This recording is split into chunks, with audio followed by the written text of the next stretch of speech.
एक शांत गांव में थॉमस नाम के एक बूढ़े व्यक्ति अपनी दो बेटियों लीला और मायरा के साथ रहते थे।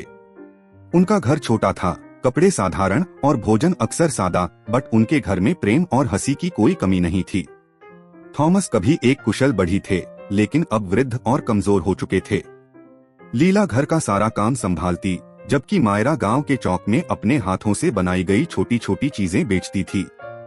गरीबी के बावजूद दोनों बहनों ने कभी शिकायत नहीं की। उन्हें सादगी और दयालुता में ही सुंदरता नजर आती थी। एक वसंत की सुबह गांव में एक अजनबी आया। उसने धूल भरा चोगा पहना था और कोई शाही घोड़ा नहीं था। कोई नहीं जानता था कि वह व्यक्ति असल में राजा एड्रियन था, जो अपने राज्य को करीब से जानने के लिए भेष बदलकर यात्रा कर रहा था।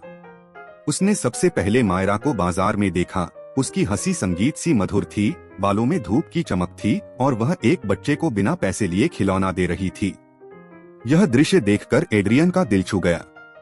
वह हर दिन गांव आता, लोगों से बात करता और उस परिवार के बारे में अधिक जानने की कोशिश करता जिसने उसे इंसानियत का असली रूप दिखाया।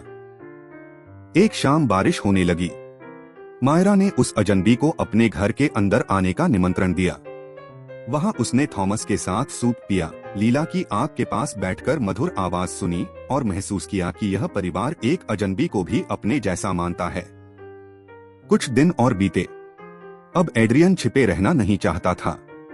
वसंत उत्सव की रात, जब सारे गांव वाले पेड़ों के नीचे रंग बिरंगे लालटेन के बीच नाच रहे थे, एड्रियन ने मंच पर चढ़कर अपना चोगा उतार दिया। भीड़ में सन्नाटा छा गया। राजा, किसी ने फुसफुसाते हुए कहा, लेकिन एड्रियन की नजरें केवल मायरा पर थीं। वह आगे आया और उसका हाथ थाम लिया।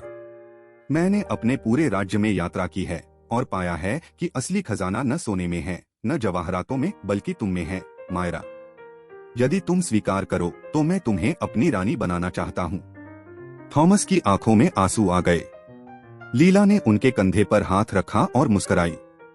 मायरा चकित थी, लेकिन फिर मुस्कुराते हुए बोली, मैं रानी बनूंगी, लेकिन एक शर्त पर। मुझे इस छोटे से घर में लौटने की इजाजत हो, जहाँ से प्रेम की कहानी शुरू हुई थी।